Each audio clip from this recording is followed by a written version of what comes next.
মরণ থেকে যতই পালাও, মরণ থেকে যতই পালাও, মরণ তোমায় লইবে ঘিরি।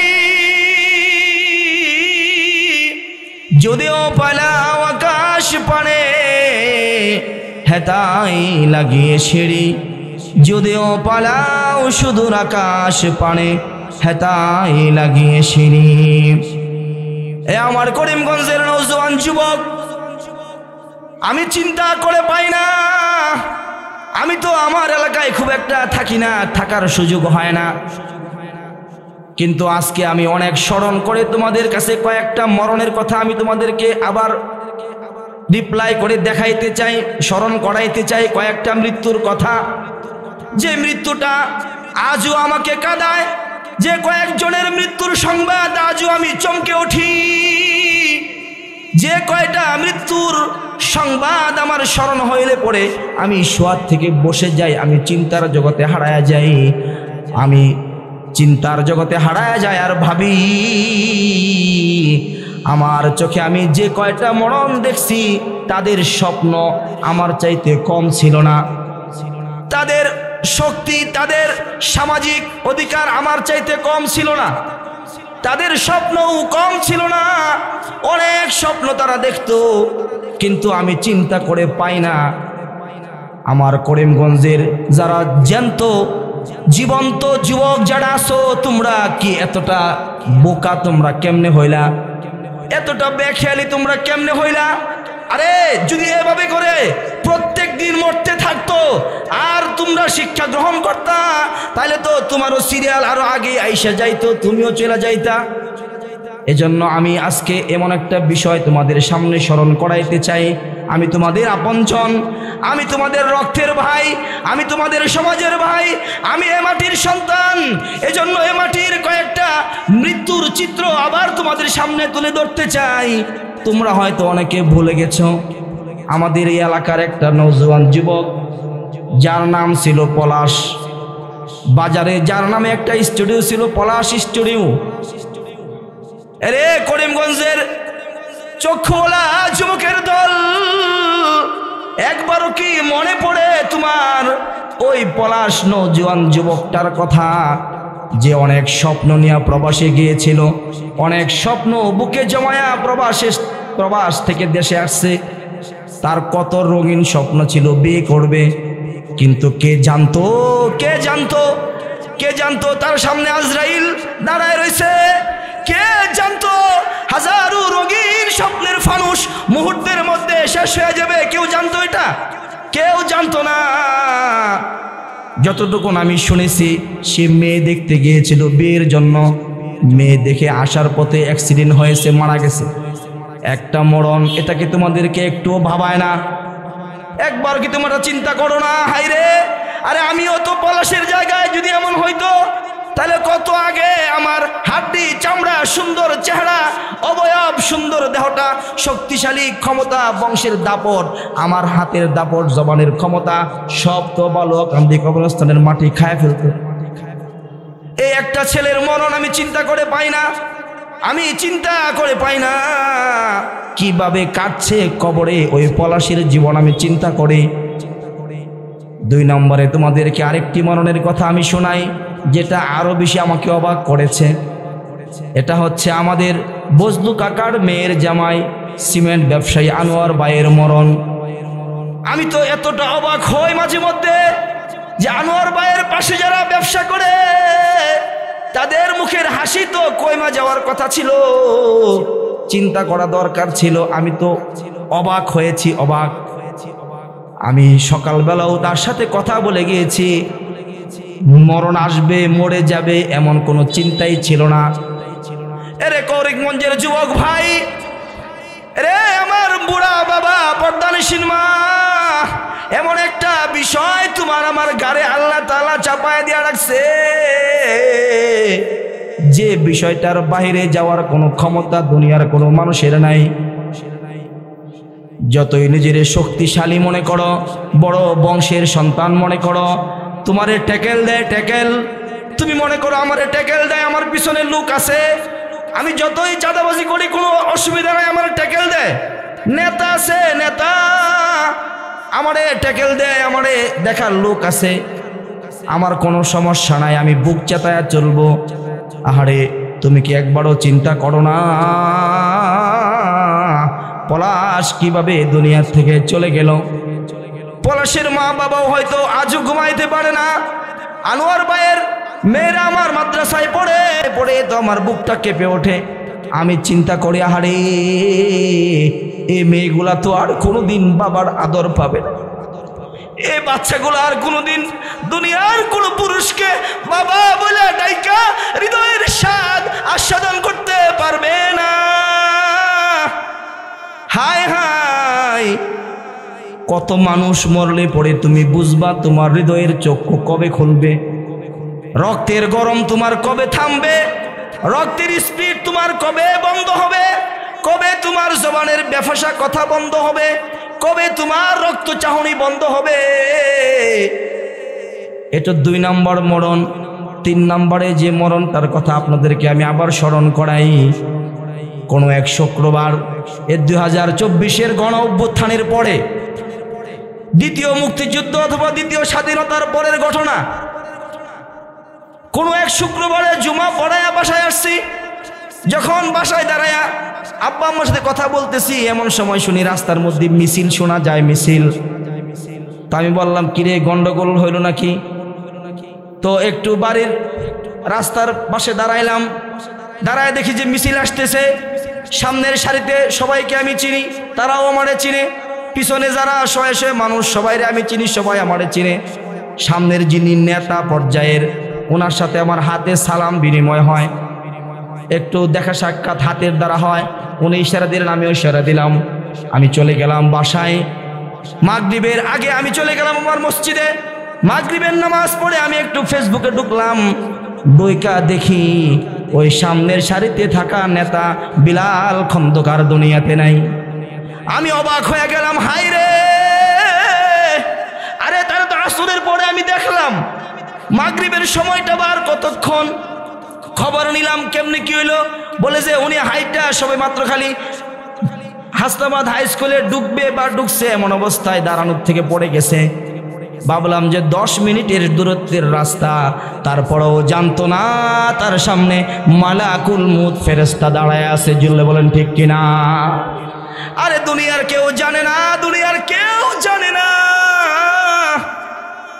দুনিয়ার কেউ বলতে পারে না বাবা, না আমি জানি, না আমাদের সভাপতি সাহেব জানে, না আপনি জানেন, না দুনিয়ার আপনার স্ত্রী জানে স্বামী কখন মরবে জানে না, মা জানে না সন্তান কখন মরবে, সন্তান জানে না বাবা কখন দুনিয়ার থেকে বিদায় হয়ে যাবে, মেয়েটা জানে না তার মা কখন দুনিয়ার থেকে বিদায় হয়ে যাবে। আরে কেউ বলতে পারে না। এই যে কয়েকটা মরণের কথা আপনাদেরকে বললাম, বাবারে যদি এমন মরণও তোমার হৃদয়ের চক্ষু না খোলে, তাহলে আল্লাহর কোরআন বলে ফি কুলুবিহিম মারাদুন ফাজাদাতহুম, তোমার কলবের মধ্যে আল্লাহ তাআলা দুনিয়ার রং দিয়া মোহর মেরে দিয়েছে, আর এই কলব জাহান্নামের আগুন ছাড়া আর পরিষ্কার হবে না। আমার করিমগঞ্জের ভাইয়েরা, পর্দার সিনেমার মারা, আল্লাহ তাআলা বলেন এই যে একটা মরণ, এই মরণ অস্বীকার করার মতো দুনিয়াতে কেউ নাই, কিন্তু এই মরণটা কখন আসবে দুনিয়ার কেউ জানে না। ওয়াজাআত সাকরাতুল মাউতি বিল হক, মৃত্যু একটা যন্ত্রণা আছে যা এত সত্য, এত সত্য, আপনার চোখে দেখা জিনিসের চাইতেও মৃত্যু যন্ত্রণা সত্য। এই যে একটা মরণ থেকে বাঁচার কোনো রাস্তা নাই, তাহলে মরার জন্য তাহলে প্রস্তুত হওয়া দরকার আছে না নাই? জুড়ে বলেন আছে না নাই? সকলের প্রস্তুত হওয়া দরকার, কারণ এটার থেকে তো বাঁচার কোনো রাস্তা নাই।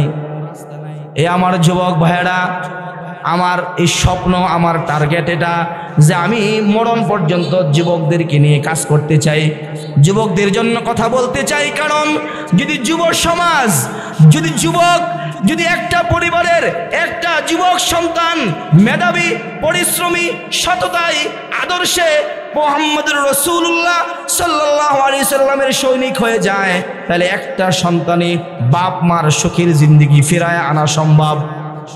আর যদি হাজারটা সন্তান হয়, ডজনের ডজন সন্তান হয়, কিন্তু মাদকাসক্ত, চরিত্রহীন, লম্পট, যার জবানের মধ্যে কোনো ভালো কথা নাই, যার চেহারার মধ্যে কোনো ভালো স্রোত নাই, যারে দেখলে মাতা পিতা ভয় পায়, এমন সন্তান ডজন ডজন থাকলেও বাপ মার কোনো শান্তি নাই, বাপ মার কোনো আনন্দ নাই।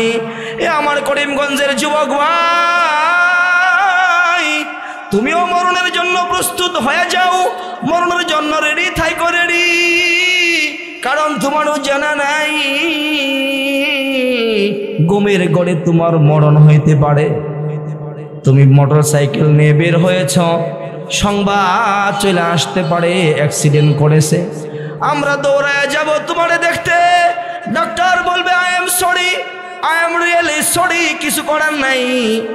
সঠিক সময়ে তাকে আনতে পারে না, এজন্য সে মারা গেছে। তোমার মরণটা এত নিকটে, এত কাছে যে সবাই তোমারে রাইখা চলে গেলেও মরণ তোমারে বলবে না, মরণ তোমারে বলবে না।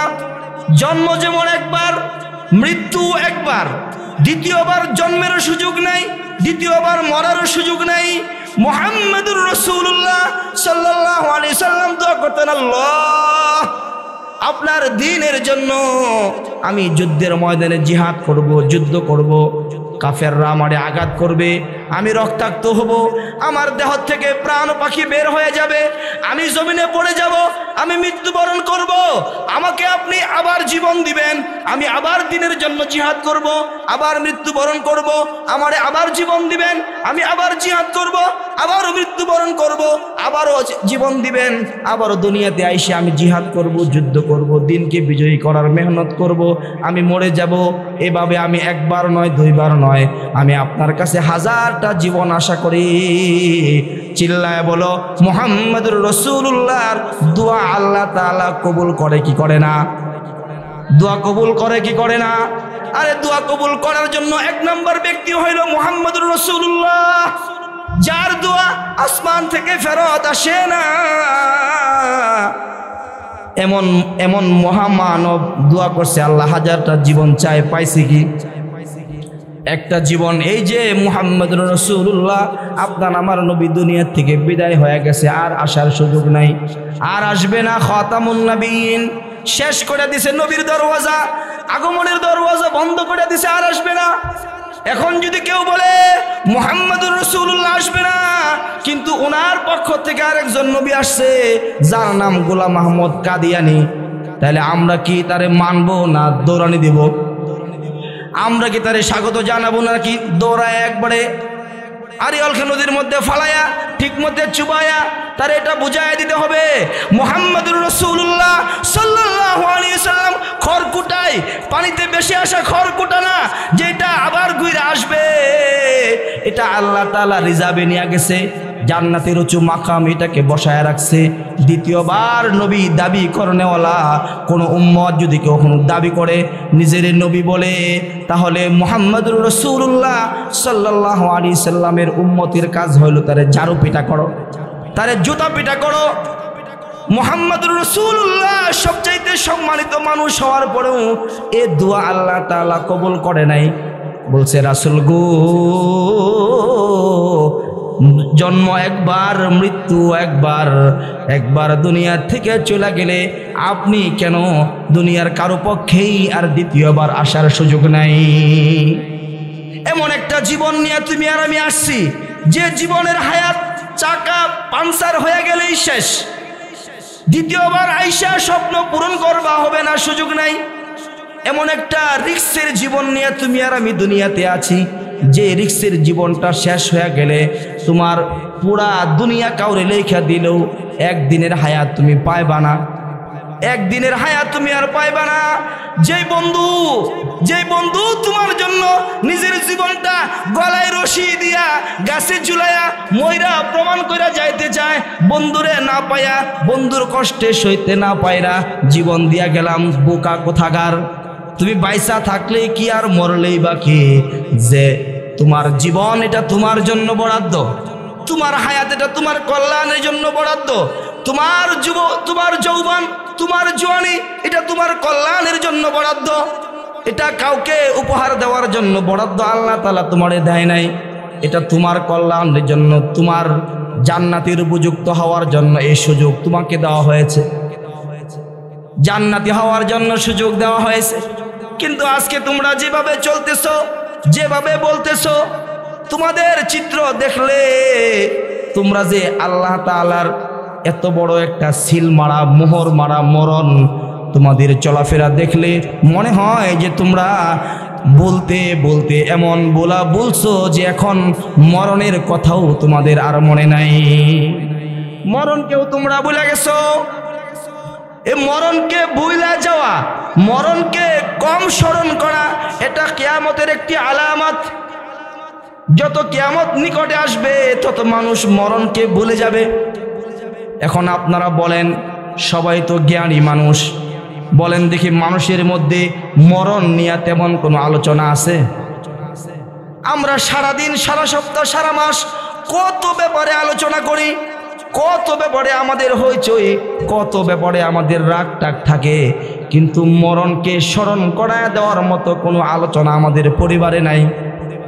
মরণকে স্মরণ করায় দেওয়ার মতো বাবা মাও আমাদের অনেকের নাই, যে সন্তানকে এটা মনে করায় দিবে, সন্তান এই যে বের হয়ে যাইতেছো, তাওয়াক্কালতু আলাল্লাহ, আল্লাহর উপরে ভরসা করে যাও, কারণ তোমার হায়াতের কোনো গ্যারান্টি নাই। এটা বলে না, তারা আরো পাওয়ার দিয়ে দেয়, চিন্তা করো না, যাও আবার ফিরে আসবা। আরে আসা যাওয়ার মাঝখানেই তো মানুষের চলতেছে, কেউ যাচ্ছে কেউ আসছে, এর ভিতর থেকে আজরাইল একদিন তোমারে টোপ করে ধরে লয়ে যাবে, এমন ভাবে তোমারে লয়ে যাইব যে তোমার প্রাণের বন্ধুটাও জানবে না। তুমি তোমার স্ত্রীর বুকে মাথা দিয়া ঘুমায় রয়েছো, স্ত্রীও ঘুমায়, তুমিও ঘুমাও। সকালবেলা মানুষ ডাকে, ওঠো, সকাল হয়েছে, সকাল হয়েছে, ওঠো। তো স্ত্রী ঘুম থেকে উঠে পড়ছে, স্বামী উঠে না, বলে উঠো না, সকাল হয়ে গেছে। কিন্তু স্ত্রী জানে না ঘুমের ঘরে তার স্বামীটা দুনিয়া থেকে বিদায় হয়ে গেছে। এমন কত মানুষের মৃত্যু সংবাদ আছে। আল্লাহ তাআলা কোরআনুল কারীমের 45 জায়গায় মৃত্যুর কথা বলেছেন। এই মরণ থেকে, মরণের প্রস্তুতি নেওয়ার কথা বলেছেন, মরণের জন্য প্রস্তুত থাকো। এমন জীবন তুমি করো হে গঠন, মরিলে হাসিবে তুমি, কাঁদিবে ভুবন। যেদিন এসেছিলে ভবে, কেঁদেছিলে তুমি একা, হেসেছিল সবে। যেদিন এসেছিলে ভবে, কেঁদেছিলে তুমি একা, হেসেছিল সবে। এমন জীবন করে হে গঠন, মরিলে হাসিবে তুমি, কাঁদিবে ভুবন। মরিলে হাসিবে তুমি, কাঁদিবে ভুবন। মরণ থেকে বাঁচার কোনো রাস্তা নাই। মরণ থেকে যদি কেউ বাঁচতে পারত, যদি মরণ যদি কেউ আটকাইতে পারত, তাহলে দুনিয়ার সমস্ত পয়গম্বররাই মরণকে আটকাইতো। কারণ তারা আল্লাহর আদেশ যখন মৃত্যুর জন্য আজরাইল নিয়ে আসতো, তো আয়েশা অনুমতি নিত যে আপনার মরণের সময় হয়েছে, আপনি কি মরতে চান? আল্লাহ জিজ্ঞাইছে। তো আল্লাহ তাআলার এই নিজাম, এই তরিকার মধ্যে নবী আল্লাহর পয়গম্বররা পর্যন্ত হাত লাগায় নাই, তারাও নত স্বীকার করে নিয়েছে, হ্যাঁ মরণ যেহেতু একদিন আসবে তো চলে যাই। প্রত্যেক নবীর কাছে আজরাইল আয়েশা অনুমতি চাইছে। আমার আপনার কাছে অনুমতি চাইবে? আমার আপনারে বলবে যে কেউ করিমগঞ্জের সবচেয়ে বড় লোক, প্রভাবশালী, যাইবেন আপনি, মরবেন? জিগাইব? সময় আছে জিগাইবার?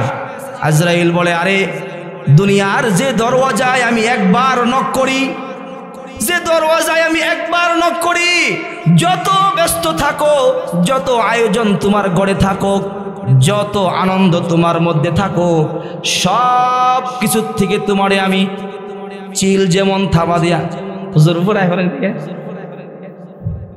কেমন দেখা যায় এটা? আমার উস্তাদে মুহতারাম হযরতুল আল্লাহ হযরত মাওলানা মুফতি শরীফুল ইসলাম বাগাইকান্দি হুজুর আপনাদের পরিচিত।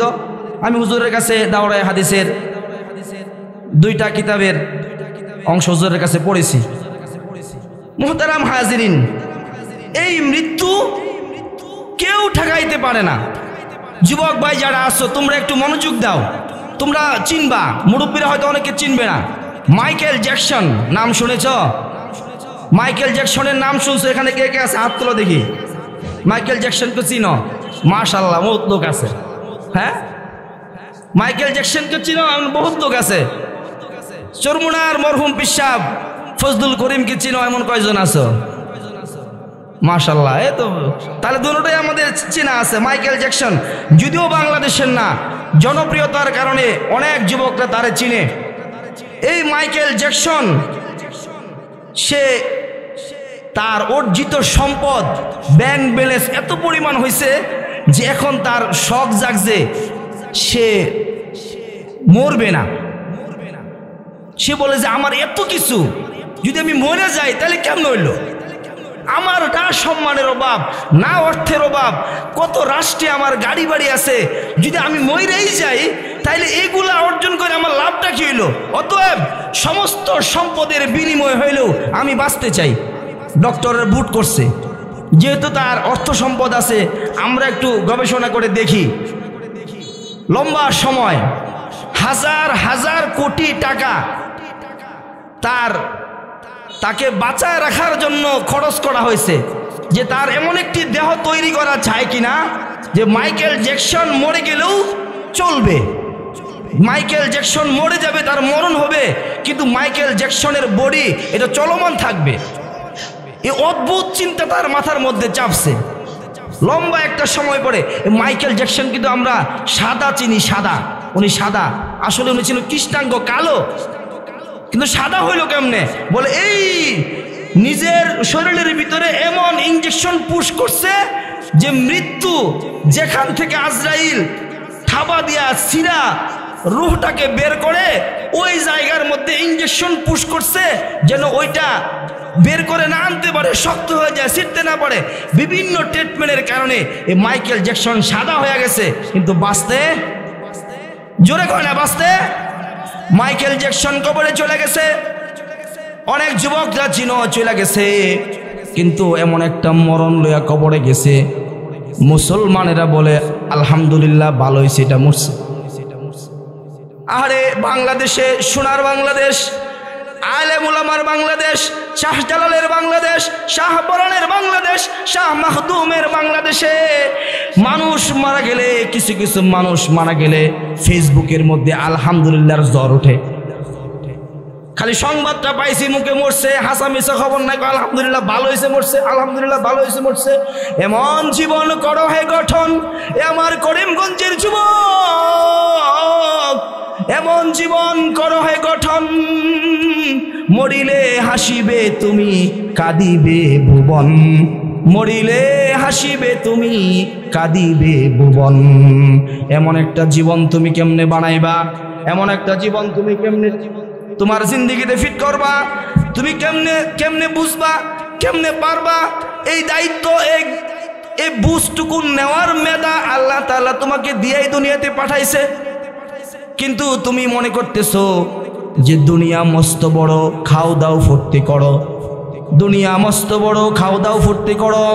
তোমাকে দুনিয়ার প্রেমের নেশায় ধরছে, দুনিয়ার জাকজমকের নেশায় তোমারে ধরেছে।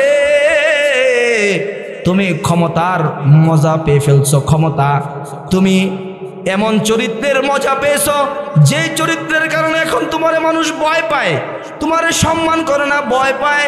এমন জীবন গঠন করা কোনো মানুষের উচিত নয়, যে জীবন শেষ হয়ে গেলে মানুষ তার জন্য বদদুয়া করে, মানুষ খুশি হয়, এমন মরণ না।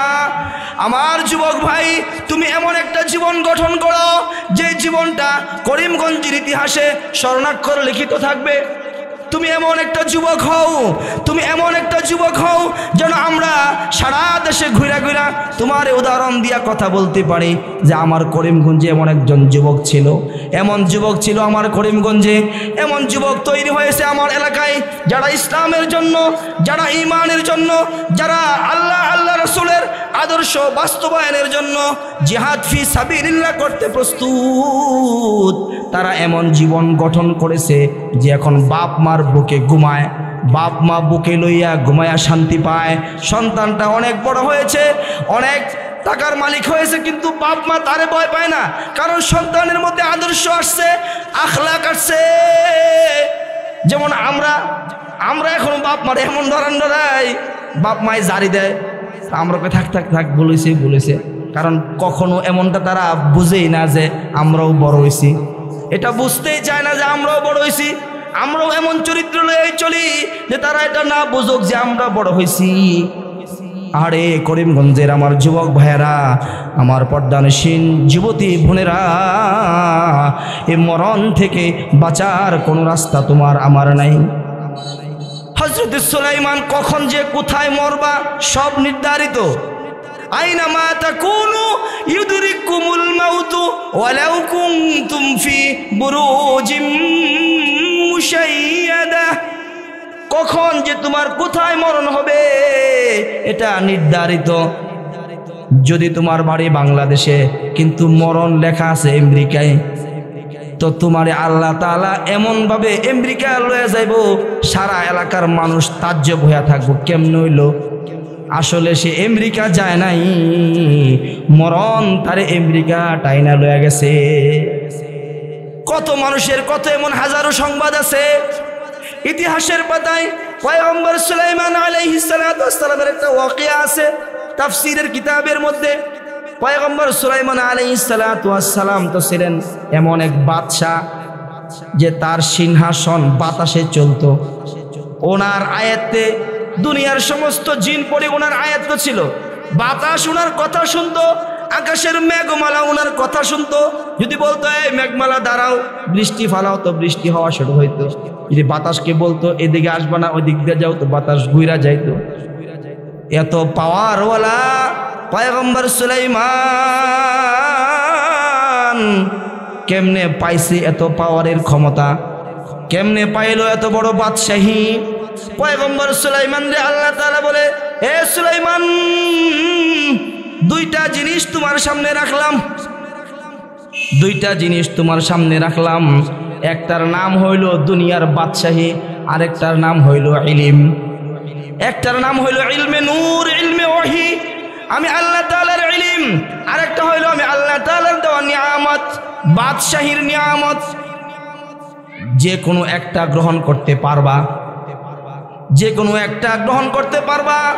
শর্ত আছে, যদি ইলম গ্রহণ করো, যদি ইলম গ্রহণ করো, তাহলে এক বেলা পেট বইরা খাবার মতো লুকমা তোমার সংগ্রহে আসবে না, পেট বইরা শান্তি মতো এক বেলা খাইতে পারবা না যদি ইলম গ্রহণ করো। বয়টা কম দেয়ছে না বেশি? কথা কয় না। ইলম যেমন আমরা সন্তানদেরকে মাদ্রাসায় পড়াই না, কি করবো এটাই বেতন পাইব কয়টিয়া খাইব কি ডর দেখায়। বাপে নিয়ে মাদ্রাসাত দিছে, তো পাশের বাড়ি আরেকজনে কয় মাদ্রাসাত দিছে কি তো এটারে ফটফটটা আসিন চালাক আসিন, এটারে দেলাই তো স্কুল, এটা কদিন পরে পালা চাকরি ফাইল হইলে এটা দিছে না মাদ্রাসাত, কি করবো মাদ্রাসাত করে কি খাইব, বেতন আছে কয় না আছে না। এটা তো বাংলাদেশে তো সবচেয়ে অবহেলিত হুজুররা, হুজুরদের মতো মাগনা, বিশেষ করে ইমাম সমাজ, আমার ইমাম সমাজের মতো এত অবহেলিত আর কেউ নাই। আলহামদুলিল্লাহ আমিও একজন ইমাম, তো আলহামদুলিল্লাহ আপনাদের দোয়ায় আল্লাহ তাআলা মোটামুটি ভালো একটা মোটা অঙ্কের বেতনের খেদমতের ব্যবস্থা আল্লাহ তাআলা আমারে করছে। আমিও দেখছি যে অবহেলিত যদি কেউ থাকে এটা ইমাম সমাজ।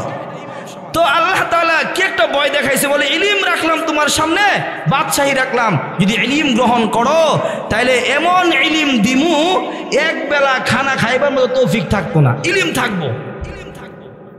আর যদি বাদশাহী গ্রহণ করো, বাদশাহী, তাহলে এমন বাদশাহী দিমু রে সুলাইমান, তামাম দুনিয়াতে এমন বাদশা আর কেউ হবে না, এমন বাদশা হওয়ার সুযোগ আর কারোর জন্য থাকবে না, একমাত্র তোমারই দিমু। কিন্তু শর্ত হইল বাদশাহী গ্রহণ করলে এমন মূর্খ বানায় রাখমু যেটারে আমরা বলি বকলম, কই না, কই দেখ কি হয়েছে একবারে বকলম, কোনো কামের না, এমন মূর্খ বানায় রাখমু যে কিছুই বুঝবা না, কিছুই পারবা না, একটা অক্ষর পড়তে পারবা না, এমন মূর্খ বানায়া দিমু যে আল্লাহ কি এটাই চিন্তা না, এমন মূর্খ বানায়া দিমু যে আল্লাহ কি এটাই চিন্তা না। এখন সুলাইমান বলো কোনটা নিবা? পয়গম্বর সুলাইমান আল্লাহ তাআলারে বলে, আল্লাহ ইলিম নিলে কি আমি আপনারে পামু? আল্লাহ বলে, হ্যাঁ ইলিম নিলে আমারে পাইবা। কয় বাদশাহী নিলে কি আপনারে পাবো না? কয় না, বাদশাহী নিলে আমারে পাইবা না, আমারে পাওয়ার মতো ইলিম তোমার থাকবে না, আমারে চিনবা না, চিনবার মতো আকল তোমার থাকবে না, বাদশাহী থাকবে। পয়গম্বর সুলাইমান বলে, বাম ঠেঙে লাথি দিলাম বাদশাহীর কপালে। আল্লাহ, ওগো আহকামুল হাকিমিন, আমার মালিক আমার আল্লাহ, যেই বাদশাহী আমারে আপনারে চিনাইবে না, যেই বাদশাহী আমারে ইলমের নূর থেকে বঞ্চিত করবে, যেই বাদশাহী আমাকে দুনিয়ার মূর্খ বানায় দিবে, যে বাদশাহী আমি আমার রবকে চিনার থেকে বিরত রাখবে, এমন বাদশাহীর কপালে বাম পায়ের লাথি দিলাম। আল্লাহ, দুনিয়ার বাদশাহী আমার লাগবে না, আমারে ইলম দাও, ইলমের নূর আমারে দাও, ইলমের নূরের মাধ্যমে আমি তোমারে চিনতে চাই, তোমার মারিফত চিনতে চাই, তোমারে পাইতে চাই, তোমার ভালোবাসা পাইতে চাই, আমি আমার রবের সাথে দুস্তির সম্পর্ক করতে চাই, এমন সম্পর্ক আমি বানাইতে চাই আল্লাহ তোমার সাথে। আলা ইন্না আউলিয়া আল্লাহ, আলা ইন্না আউলিয়া আল্লাহি লা খাউফুন আলাইহিম ওয়ালা হুম ইয়াহজানুন। কেউ যদি আল্লাহর বন্ধু হয়ে যায়, কেউ যদি আল্লাহর প্রিয় হয়ে যায়, কেউ যদি আল্লাহর জন্য হয়ে যায়, কেউ যদি আল্লাহরে বলে যে আল্লাহ আমার কোনো ইচ্ছা নাই, আমার কোনো চাওয়া নাই, আমি কেমনে হাঁটবো তুমি বলে দাও, আমি কেমনে খামু তুমি বলে দাও, আমি কি খামু তোমার মন মতো খামু, আমি কি দেখমু তোমার মন মতো দেখমু, আমি কি পড়মু তোমার মন মতো পড়মু, আমি কি শিখমু তো তোমার বাতলায়া দেওয়া পথ মতে শিখমু, আমার কোনো চাওয়া নাই, সব চাওয়া তোমার। কেউ যদি নিজের সব চাওয়া আল্লাহর দিয়ে দেয় আর আল্লাহর চাওয়াটা গ্রহণ করে নেয়, সে আল্লাহর পেয়ারা বন্ধু হয়ে যায়, আল্লাহর প্রিয় মাহবুব হয়ে যায়। এমন মাহবুব যদি কেউ হয়ে যায় তো আল্লাহ বলে তোর আর কোনো ভয় নাই। চিল্লায় বলেন সুবহানাল্লাহ। আলা ইন্না আউলিয়া আল্লাহি লা খাউফুন আলাইহিম ওয়ালা হুম ইয়াহজানুন। আল্লাহ বলেন কোনো ভয় নাই, কোনো চিন্তা নাই, তুমি আমার বন্ধু, তুমি আমার দোস্ত, তোমার কিসের ভয়? পয়গম্বর সুলাইমান বলে, আল্লাহ ইলম আমারে দান করো, ইলমের নূর দিয়া আমি তোমার বন্ধু হইবার চাই, তোমার প্রিয় হইবার চাই, তোমারে চিনবার চাই, এমন জীবন গঠন করতে চাই যেন আমি সুলাইমান রে তুমি তোমার বন্ধু বইলা হাসরের ময়দানে তুমি আমারে ডাক দিবা। আল্লাহ তাআলা বলে, এর সুলাইমান ভালো করে বুঝা লাইছনি? বুঝা লাইছি আল্লাহ, বুঝছি। কয় একটু পরামর্শ করো? কয় কোনো দরকার নাই পরামর্শের, আমি বুঝছি, আমার ইলম দাও। আল্লাহ তাআলা বলে, ঠিক আছে তোমার ইলম দিলাম। এমন ইলম আল্লাহ তাআলা হযরত সুলাইমান পয়গম্বরে দান করছে যে এবার হযরত সুলাইমান আকাশে উড়ন্ত পাখির বাসা পর্যন্ত বুঝে। এমন ইলম আল্লাহ তাআলা ওনারে দান করছে যে সমুদ্রের মাছের বাসাটাও বুঝে। ওই ওয়াকিয়া আছে, ঘটনা আছে। পয়গম্বর সুলাইমানের আমলে এক লোক শিকারি করে, শিকারি তীর ধনুক লইয়া ঘুরে শিকারি করে, গাছে পাখি বসে তো পাখির পিছন দিয়া গিয়া তারে তীর মারা দেয়। তো শিকার অনেক দিন শিকারি করার কারণে এখন পাখিরাও তারা চিনে ফেলছে, পাখি দেখলেই বুঝে যে এটা শিকারি। তো পাখি এখন তার সামনে আর ডালের মধ্যে বসে না, খালি চলে যায়, উড়াল মারে, খালি উড়াল মারে। তো লোকটা চিন্তা করে কি ব্যাপার, আমার দেখলেই পাখি উড়াল, পাখিরা চিনে ফেলছে যে আমি একটা চূড়া, আমারে দেখলে তারা ডালের মধ্যে আর বসে না। তাহলে এবার একটু সুরত বদলাইতে হবে, সুরত। এই মুসলমান, সুরত বদলাইলে তোমরা বুঝো না যে কোনটা আলেম আর কোনটা জঙ্গি, বুঝো না? সুরত বদলাইলে তোমরা বুঝো না কোনটা বেসাল পীর আর কোনটা নির্বেসাল পীর, চিনো না? সুরত বদলাইলে এদেশের মুসলমান বুঝে না কোনটা হক আর কোনটা বেহক, এটা বুঝে না। সুরত বদলাইলে ওই জামানার পাখি আর এ জামানার মানুষ সমান সমান। বুঝে না কোনটা কাদিয়ানি, বুঝে না কোনটা স্বৈরাচার, এটা বুঝে না দেশের মুসলমান। কোন স্বৈরাচার বাগলো আর সামনে কোন স্বৈরাচার আসতে চায়, এটা দেশের মুসলমান বুঝতে চায় না। কারণ পোশাক পাল্টাইছে, ভাষা পাল্টায়, এই জন্য আমরা বুঝি না। এত মগা হইলে চলবে না। ওই জমানার পাখি এবার চিনছে যে এটা তো শিকারি দেখলেই ফুরুত করে জায়গা। এখন শিকারি চিন্তা করে রূপ পাল্টাইতে হবে। কি করতে হবে? না এটা একটু হইলো বুঝলাম না কথা। কি পাল্টাইতে হবে? আরে রূপ পাল্টাইলে ওই যে চিনা লাগবে, এটা আপনি বুঝবেন কেমনে? আপনি আওয়াজ দিয়ে বলেন ওই শিকারি কি পাল্টাইতে চায়? রূপ পাল্টাইতে চায়। এখন রূপ পাল্টাইব, কি বেশ ধরবো চিন্তা করতেছে যে কোন রূপটা ধরলে পরে পাখিরা আমারে আর ভয় পাবে না, ওই রূপটা আমার ধরা লাগবে। চিন্তা করতে করতে যে পায় না। পরে একদিন দেখলো যে হ্যাঁ, সুলাইমান নবীর যে বেশ, সুলাইমান নবী যখন ওয়াজ করে, ওনার সাহাবীরা যখন বসে বসে ওয়াজ শুনে, তো তার কথা শোনার জন্য আকাশের উড়ন্ত পাখিরা থমকে দাঁড়ায়। আকাশের পাখিরা মুখ ডালে বসে যায় পয়গম্বর সুলাইমান নবীর ওয়াজ শুনে। তাইলে বুঝি এই বেশটাই দরুন লাগবো। বাস যেই কথা সেই কাজ, পয়রা ফেলছে, বড় পাঞ্জাবি লাগাইছে, রুমাল লাগাইছে, হাতে তসবিহ লইছে, আর রুমালের আস্তিনের ভিতরে তীর লুকায় রাখছে। বাংলা ভাই আসিন, বাংলা ভাই আসিন, বড় পাঞ্জাবিওয়ালা, বড় দাড়িওয়ালা, পাঞ্জাবির পকেটে বুফা লইয়া ঘুরে। এদেশের মুসলমানেরা মনে করছে ওলামায়ে কেরাম জঙ্গি, সবাই স্লোগান তুলছে জঙ্গি মারো, জঙ্গি ধরো। ওলামায়ে কেরাম জঙ্গি কয় না, ওলামায়ে কেরাম জঙ্গি না। এই বেড়ায় বেশ বদলাইছে, বেশ বদলায়া এদেশের মধ্যে একটা বিশৃঙ্খলা তৈরি করতে চাইছে।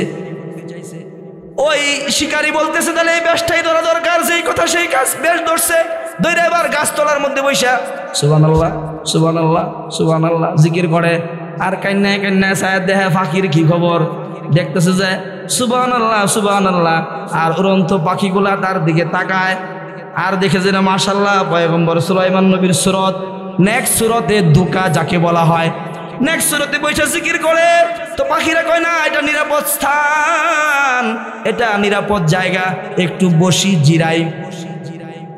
কিন্তু আপনারা কি মনে করেন পরিবেশটা নিরাপদ? কথা কয় না। কেন নিরাপদ না? নকল। নেক্সট সূরতে দোকা।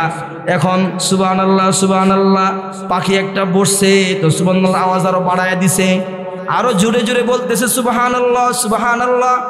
তো আল্লাহর যত মাখলুক আছে পৃথিবীতে, এই আল্লাহর মাখলুকের মধ্যে যত মাখলুক আল্লাহ তাআলা বানাইছে, একমাত্র মানুষ ছাড়া দুনিয়ার কোনো মাখলুক আল্লাহর জিকির থেকে গাফেল থাকে না। দুনিয়ার সব মাখলুক আল্লাহর জিকির করে।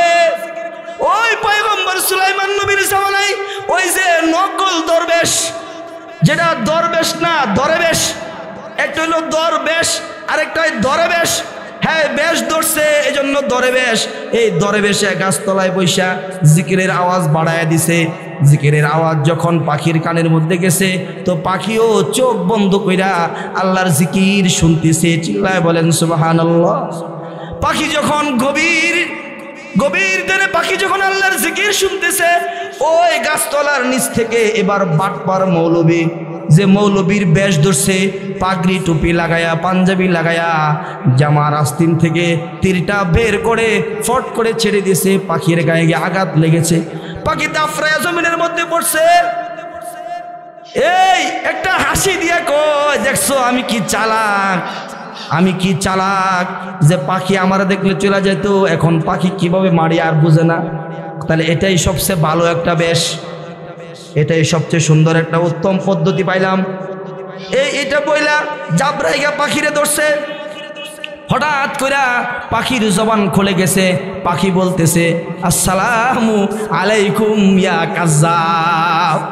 কয় বাটপার তোমারে সালাম, বাটপার তোমারে সালাম, আমারে একটা সুযোগ দিবা, আমারে মাইরা কাইটা খাও, কোনো আপত্তি নাই, কিন্তু আমারে একটু লয়া চলো পয়গম্বর সুলাইমানের দরবারে, একটু লয়া চলো আমারে। পাখির আবদার। শিকারী বলে ঠিক আছে চলো, যেহেতু তুমি আমার খাঁচায় বন্দি, তোমারে তো আমি ছাড়তেছি না, চলো। খাঁচার ভিতরে ভৈরা পাখিটারে, আহত পাখিটা খাঁচায় বইরা পয়গম্বর সুলাইমানের দরবারে হাজির। পাখি পয়গম্বর সুলাইমানের সাথে কথা বলতেছেন। পয়গম্বর সুলাইমানকে পাখি ডেকে বলতেছে, গো আল্লাহর নবী, আমারে আল্লাহ তাআলা বানাইছে মানুষের সেবা করার জন্য, আমি মানি, কিন্তু সবার তো একটা জানের ভয় আছে, হয় না? জানের ভয় আছে না? জানের ভয় আছে। আরে যুদ্ধের ময়দানে সাহাবীরা যে যুদ্ধ করছে, এক হাতে তরবারি আরেক হাতে ঢাল, এই ঢাল কেন নিত? আল্লাহর দ্বীনের জন্য শাহাদাত বরণ করলে তো জান্নাত, তারপরেও ঢাল কেন নিত? বলে মানুষের একটা স্বভাবজাত বিষয়, একটা ভয় আছে, ভয়। তো পাখি বলে, আল্লাহর নবী গো, আমারে আল্লাহ বানাইছে মানুষের সেবা করতাম, মানুষের পরে দইরা খাইবো, খায়ালাক, তাতে আমার আপত্তি নাই, কিন্তু জানের ভয়ের কারণে পালায়া পালায়া চলি, জানের একটা ভয়, এই জন্য পালায়া পালায়া থাকতাম। কিন্তু আপনার এই উম্মত আমার লগে বাটপাড়ি করছে, আমার লগে বাটপাড়ি করছে। আল্লাহর পয়গম্বর সুলাইমান বলে, এই পাখি, এত বড় একটা দরবেশ, গায়ের মধ্যে বড় পাঞ্জাবি, বড় জুব্বা লাগাইল, আর তুই বলো যে আমার তোর লগে বাটপাড়ি করছে, এটা কি মানাইলো? এত বড় পাঞ্জাবিওয়ালা বাটপাড়ি কেমনে করে? এটা হলো ওই পাঞ্জাবিওয়ালা, পাঞ্জাবিওয়ালা রে পাঞ্জাবিওয়ালা, এটা হলো এই পাঞ্জাবিওয়ালা, ওই যে হলুদ গায়ে হলুদের দিন ফিনদে, এটা হে পাঞ্জাবিওয়ালা। তো এই কারণে পাখি বলে যে না, আপনি চিনতে ভুল করেন না, কি করছে জিগান। তো খবর নিয়ে দেখে যে আসলেই আগে শিকারীর বেশে বেশে ঘুরতো, শিকারী ধরতে পারে না, এই জন্য বেশ বদলাইছে। কি বদলাইছে? কথা বলেন, কি বদলাইছে? এই জন্য আমরা বলি এদেশ থেকে স্বৈরাচার পালাইছে, স্বৈরাচার এদেশ থেকে পালাইছে। এদেশের যারা বড় বড় কথা বলতো, খেলা হবে, আঠো খেলা হবে, যখন আমরা খেলতে নামলাম, যখন ইয়াংরা খেলতে নামছে, তো প্লেয়ার পায় না, যে ভালো প্লেয়ার পায় না খেলবে। ওবায়দুল কাদের নাই, স্বরাষ্ট্রমন্ত্রী নাই, এই নাই সেই নাই, সবাই কই যে গেছে। এই যে পোলাপান বলে আসো খেলি, আমরা তো রাজাকার, তোমরা তো মুক্তিযুদ্ধ, আসো খেলা হবে, প্লেয়ার নাই। বলে প্লেয়াররা এখন কি সব পালাইছে না কিছু সুরুত পাল্টাইছে? কথা কয় না, সুরুত পাল্টাইছে। এই সুরুত পাল্টানোর সিলসিলা এটা কি 2024-এ আছে না আরো আগেও ছিল? ওই পয়গম্বর সুলাইমান নবীর আমল থেকে সুরুত পাল্টানোর দুকা, তারও আগের থেকে এই সুরুত পাল্টানোর সিলসিলা চলতেছে, এটা কিয়ামত পর্যন্তই চলবে। কিন্তু মুসলমান মুমিন এক জায়গায় বারবার হুচুট খায় না, মুসলমান বারবার বেলতলায় গিয়ে বেলের আঘাত খায় না। মুসলমানদের বুঝতে হবে এই গণজুয়ার, মানুষের এই গণজুয়ারের যে ইচ্ছা শক্তি, মানুষ চায়, এদেশের মুসলমানেরা চায় এ বাংলাদেশটা আমেরিকার মাটি না হোক, এদেশের মানুষ চায় এটা ভারতের অঙ্গরাজ্য না হোক। এটা আমরা কেন চাই? যে আমাদের এই স্বাধীন বাংলাদেশটা হোক, আমাদের ঈমান আমলের জন্য স্বাধীন মাটি, আমাদের ঈমান আমলের জন্য এ মাটি হোক নিরাপদ মাটি। আমরা আর এমন কাউকে দেখতে চাই না যারা ক্ষমতায় আসলে পরে ইসলামী সম্মেলনের জন্য অনুমতি প্রার্থনা করতে হয়, আর ওনারা বক্তা সিলেক্ট করে বলে এমুকে আসলে হবে না, মামুনুল হক আসলে হবে না, রফিকুল ইসলাম আসলে মাহফিল হবে না, আমির হামজা আসলে হবে না। এরকম কোন শাসক যেন সামনে সুরুত পাল্টায়া আবার গদিতে বসতে না পারে, সতর্ক থাকতে হবে। ওই পাখি যেমন বাটপার চিনছে, বাটপার আমাদেরও চিনতে হবে। মুহতারাম হাজিরিন, এই জন্য বদলানোর যে স্লোগান উঠছে সারা দুনিয়াতে, বদলাও, সব বদলে দেওয়ার স্লোগান উঠছে, কিন্তু আমি বলি আগে আসো নিজে বদলাই, আগে নিজেকে বদলাই। যদি নিজে বদলাই আমার সমাজ বদলে যাবে, আমার রাষ্ট্র বদলে যাবে। যদি আমরা বদলাই আমাদের রাস্তার গ্যাঞ্জাম পর্যন্ত বদলে যায়। আপনি রাস্তার নিয়ম শৃঙ্খলা মেনে চলেন, দেখবেন রাস্তায় জ্যাম নাই। যত জ্যামের গন্ডগোল আমাদের ভুল সিদ্ধান্তের কারণে, আমরা বদলাই না। এজন্য আমাদের বদলানো উচিত। কেন? যে আমাদের গালের মধ্যে মরণের সিল মারা আছে, মরণের সিল মারা আছে, মরণ থেকে বাঁচতে পারবো না। পয়গম্বর সুলাইমান আলাইহিস সালাতু ওয়াস সালামের দরবারে তার এক মন্ত্রী বসা, মালাকুল মউত ফেরেশতা গেছে সৌজন্য সাক্ষাৎ করতে, সুলাইমান নবীর সাক্ষাৎ করতে গেছে। তো যায় ওনার হাতের মধ্যে লিস্টি, কে কে কখন কোথায় মারা যাবে এই লিস্টি লইয়া মালাকুল মউত ফেরেশতা গেছে পয়গম্বর সুলাইমানের দরবারে। পয়গম্বর সুলাইমানের কাছে গিয়া এক লোকের চেহারা দেখা পয়গম্বর মালাকুল মউত ফেরেশতার চোখ বড় বড় হয়ে গেছে, যে দেখেছে তার নাম এমক, তার মরণের স্থান হইল ভারতে, কিন্তু সে বৈশা আছে ভারত থেকে হাজার হাজার মাইল দূরে। মালাকুল মউত ফেরেশতা কয়, আইছিলাম একটু সাক্ষাৎ করতাম, হাসি মজা করমু, এখন তো এমন চিন্তার মধ্যে পড়ে গেলাম যে এই লোকের মরণ হইল ভারতের হিন্দুস্তানে, আর হ্যাঁ দ্বীপ বয়া রয়েছে হাজার হাজার মাইল দূরে, তাহলে হ্যাঁ এনতে হেন নিব কেডা, তারপরে হ্যাঁ আমি কেমনে হেন মারমু।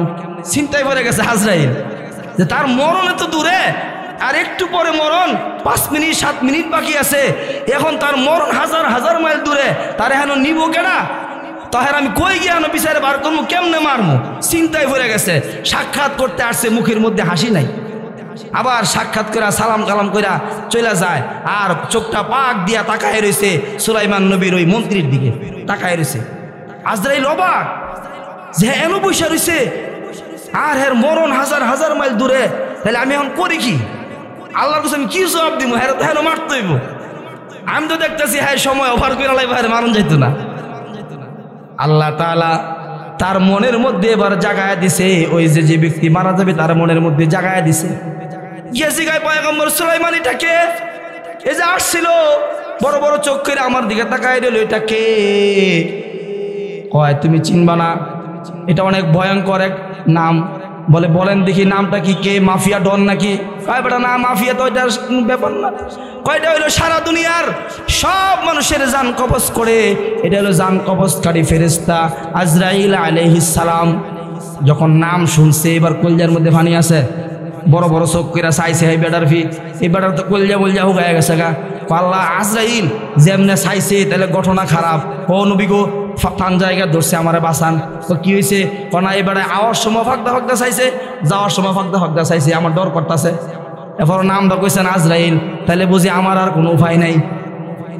মালাকুল মউত ফেরেশতা তোমার দিকে তাকাইছে, তাতে তো ভয় পাওয়ার কোনো কারণ নাই। কয় না না না, এই বেড়াই আশেপাশে আছে, যেমনে ফাঁকদা চাইছে আমারে ধরে লাইব, এক কাম করেন আমারে বাতাসের মাধ্যমে দ্রুত গতিতে এখান থেকে হাজার হাজার মাইল দূরে পাঠায় দেন, আমার একবারে ভারতের আন্দামান দ্বীপে পাঠায় দেন, যে আন্দামান দ্বীপে কোনো মানুষ বসবাস করে না, যে আন্দামান দ্বীপে সূর্যের আলো পড়তেও সময় লাগে, আমার ওইখানে পাঠায় দেন। আমি এমন জায়গায় লুকাইতে চাই যেন এই বেড়ায় আমারে বিচারা না পায়, কারণ বেড়ায় যেমন চাইছে বেড়ার ছাওয়ায় বোঝা যায় যে আমার মরণটা কাছাকাছি ভিতরে সময়, অতএব আমার মুহূর্তের মধ্যে আপনি ভারতের আন্দামান দ্বীপে পাঠায় দেন। যে কথা সেই কাজ পয়গম্বর সুলাইমান আলাইহিস সালাম ওই মন্ত্রীকে ডেকে বলতেছে, রে মন্ত্রী বাঁচতে পারবা না, মরণ থেকে যতই পালাও মরণ তোমায় লইবে ঘিরি, যদিও পালাও সুদূর আকাশ পানে লাগাই হেতায় শিরে, যদিও পালাও সুদূর আকাশ পানে হেতাই লাগিয়ে শিরে। তারপরও মন্ত্রী কয় না নাই, আমি বাউসাও বুঝি না, আমারে তাড়াতাড়ি সরাইন, এবারে আশেপাশে আছে, আমার খপ করে ধরে লাইব। মুসা পয়গম্বর সুলাইমান বলে ঠিক আছে, এই বাতাস তারে মুহূর্তের মধ্যে ভারতের আন্দামান দ্বীপে পৌঁছায় দাও। মুহূর্তের মধ্যে বাতাসকে বলার সাথে সাথে চোখটা বন্ধ করছে, মুহূর্তের মধ্যে শুনতেছে কে যেন বলতেছে চোখ খোলো, যে চোখ খুলছে, খুলে দেখা যায় এমন এক জঙ্গল যেখানে সূর্যের আলো দেখা যায় না, কোনো মানুষ নাই। সে এবার কয় আল্লাহ বাঁচাইছে। কি কয়? কথা কয় না, আল্লাহ বাঁচাইছে, আল্লাহ বাঁচাইছে কয়া কয় দেখি চারিপাশে কি খবর, কই আইলাম তো গার গুর গোড়ায় দেখা যায় সভাপতি সাহেবও নাই, সেক্রেটারিও নাই, চাচাও নাই, বাতিজাও নাই। পিছনে কি অবস্থা? ছায়া দেহে পিছনে একজন দাঁড়ায় রইছে, তার পাও গুলা জমিনের নিচে আর মাথা আসমানের বরাবর। এমন সে দেখা কয় রে ভাই, এই জঙ্গলে কিন্তু বড় বড় মানুষ থাকে নাকি? যাক তাহলে কোনো ডর নাই, একটা মানুষ তো পাইছি, ছোট হোক আর বড় হোক একটা মানুষ তো পাইছি। এবার মাথাটা নোয়া গেদিটা দইরা মাথাটা নোয়া আজরাইল বলে বেটা আমি তো বড় ফেরেশান, আমার হার্টবিট বেড়ে গেছে বেটা, আমার প্রেশার বেড়ে যাওয়া লাগছে, তোর মরণ হইব আন্দামান দ্বীপে। আর 5 মিনিট লেগে ধরে দেখলাম তুই হাজার হাজার মাইল দূরে বসে আসস, আমি তো পেরেশান হয়ে গেছি, আমি এখানে আইসা সবে মাত্র দাঁড়াইছি, তোর মরণের সময় হয়েছে, তোরে আমি এখানে আইসা জানি পামু না, কারণ তুই তো অনেক দূরে। এই জন্য আমি আল্লাহর আদেশে এখানে এসে দাঁড়াইছি। কিন্তু এক মনে কয় তোরে ফামু, আরেক মনে কয় ফাইতাম না, কারণ তোর যে দূরে দেখে আইছি এখানে আসা সম্ভব না। কিন্তু আমার আজরাইল বলেছে আজ আবার আমার ইয়াকিন হয়ে গেল, আজ আবার আমার ইয়াকিন মজবুত হয়ে গেল, আমার ঈমান মজবুত হয়ে গেল যে আদম সন্তান, তার মৃত্যু নির্ধারিত, তার জায়গা নির্ধারিত, তার দিন তারিখ সময় সব নির্ধারিত। এই নির্ধারিত সময়ের অতিক্রম করা কোনো আদমের পক্ষে সম্ভব না। চিল্লায় বলেন ঠিক কিনা? থাফা দিয়া ধরছে, জান কবজ করে আজরাইল চলে গেছে। বলে যে মরণ থেকে যতই পালাও মরণ তোমায় লইবে গিরি, যদিও পালাও সুদূর আকাশ পানে হেতায় লাগিয়ে সিঁড়ি। মরণ থেকে বাঁচার কোনো রাস্তা নাই, মরণ থেকে বাঁচার কোনো কায়দা নাই। তাহলে মরার পরে কই যামু? ছোট্ট করে বলি, আল্লাহ বলেন কুল্লু নাফসিন যায়িকাতুল মাউত। আল্লাহ বলেন প্রত্যেক প্রাণীকেই মৃত্যুর স্বাদ আস্বাদন করতে হবে, মরতে হবে। সুম্মা ইলাইনা তুরজাউন। আল্লাহ বলেন এই মরণের মাধ্যমে তোমরা আমার দিকে ফিরে আসবা। মরণের মাধ্যমে আমরা কার দিকে ফিরে যাব? আওয়াজ করে বলেন, কার দিকে ফিরে যাব? একটু জোরে আওয়াজ শুনতে চাই। কার দিকে ফিরে যাব? আমরা আল্লাহর দিকে ফিরে যাব। আসুন সবাই মিলে ওই আল্লাহর একটা ডাক দেই, ইয়া আল্লাহ। আরো মোহাব্বতে ডাক দেন, ইয়া আল্লাহ। আবারও মোহাব্বত দিয়া বলেন, ইয়া আল্লাহ। যে আল্লাহর দিকে আমরা ফিরে যাব, ওই আল্লাহ তাআলা আমাদেরকে হাত চানে দিয়ে ডাকতেছেন আর বলতেছেন, রে করিমগঞ্জের যুবক। আল্লাহ তাআলা ডাকতেছেন আর বলতেছেন, রে করিমগঞ্জের আমার পর্দানিশীন বান্দা বান্দি, এরে আমার করিমগঞ্জের নেতা, এরে আমার করিমগঞ্জের প্রবাসী, এরে আমার করিমগঞ্জের রিক্সাওয়ালা, অটোওয়ালা, শ্রমিক, দিনমজুর, কৃষক, যত মানুষ তোমরা আছো, তোমাদেরকে আমি ডাকতেছি। ইল্লা মান তাবা ওয়া আমানা ওয়া আমিলা সালিহা ফাউলাইকা ইউবাদদিলুল্লাহু সাইয়্যাতিহিম হাসানাত। ইয়া আইয়ুহাল্লাযীনা আমানু তুবু ইলাল্লাহি তাওবাতান নাসুহা ওয়াবাশশিরিল লাযীনা আমানু ওয়া আমিলুস সালিহাত আন্না লাহুম জান্নাতিন তাজরি মিন তাহতিহাল আনহার। আল্লাহ তাআলা এক এক আয়াতের মধ্যে বলেন, তোমরা যেহেতু আমার কাছে ফিরে আসবা, আমার কাছে ফিরে আসার আগে তোমরা তওবা করো। কি করো? রাজনীতি করো? কি করো? আর জোরে কি করো? বিল্ডিং করো? পুতরে বিদেশ পাঠায় পরে আমার কাছে আয়ো। আল্লাহ বলেন এইগুলা কিচ্ছু না, তওবা করে আমার কাছে আসো। যদি তোমরা তওবা করো, আল্লাহর কাছে আত্মসমর্পণ করো। নওজোয়ান যুবক যদি বলো যে আল্লাহ যা করছি আর করব না, বাপ মার সাথে বেয়াদবি আর করব না, সমাজের সাথে আর বেয়াদবি করব না, রংবাজি আর করব না, কোনো মাস্তানের সাথে আর বন্ধুত্ব করব না, অশৃঙ্খল কোনো যুবক আমার বন্ধু হবে না, অসামাজিক কার্যকলাপে জড়িত এমন যুবক আমার বন্ধু হবে না। তওবা করো। যদি তুমি আল্লাহর এই কথাটা বলতে পারো যে আল্লাহ সব ছাড়া দিলাম, আমি তোমার হয়ে গেলাম, আল্লাহ বলেন যে বান্দা আমি আল্লাহ তোর পুরা জিন্দেগীর গুনাহগুলো মাফ করে দিলাম। শুধুই গুনাহ মাফ করে দিব না, ওমান তাবা ওয়া আমিলা সালিহা ফাউলাইকা ইউবাদদিলুল্লাহু সাইয়্যাতিহিম হাসানাত। আমি আল্লাহ তোর পুরা জিন্দেগীর গুনাহগুলোকে নেক দিয়া বদলায়া দিমু। যেই পরিমাণ গুনাহ তোর আমলনামায় ছিল, তুই তওবা করলে তোর তওবার বরকতে আমি আল্লাহ তাআলা তোর গুনাহ পরিমাণ সব করে দিয়া দিব। মুহতারাম হাজিরিন, ঈমান আমল যদি আমরা বানাই তো আল্লাহ তাআলা আমাদেরকে জান্নাতের সুসংবাদ দান করছেন। জান্নাতিন তাজরি মিন তাহতিহাল আনহার, যে জান্নাতের তলদেশ দিয়া নহর প্রবাহিত হবে, যে জান্নাতের মধ্যে আল্লাহ বলছেন কুল্লামা রুজিকু মিনহা মিন সামারাতির রিজক, জান্নাতে অফুরন্ত রিজিক আল্লাহ তোমারে দান করব। আল্লাহ তাআলা এমন হায়াত দিব, এমন সুস্বাস্থ্য দিব, এমন চেহারা দিব যেটা তুমি মনে মনে কল্পনা করো। যেমন আমরা চাই মরবো না, এটা দুনিয়াতে হবে না। জান্নাতে গেলে আপনার আর চাওয়া লাগবে না, আপনার আর মরণ নাই। আমরা চাই যুবক থাকতে, দুনিয়াতে যুবক থাকা সম্ভব না। যতই ডায়েট করো আর যতই ডক্টর জাহাঙ্গীর কবিরের ফর্মুলা ইউজ করো, তুমি যুবক থাকতে পারবা না, কিছুদিন সুস্থ থাকতে পারবা, যুবক থাকা সম্ভব না। এই চাহিদাটাও আল্লাহ তাআলা জান্নাতের মধ্যে পুরা করবে। তারপরে তুমি চাও খুব স্মার্ট হ্যান্ডসাম সুন্দর হইতে, আল্লাহ বলেন দুনিয়াতে তোমার রং ক্ষণে ক্ষণে বদলাবে।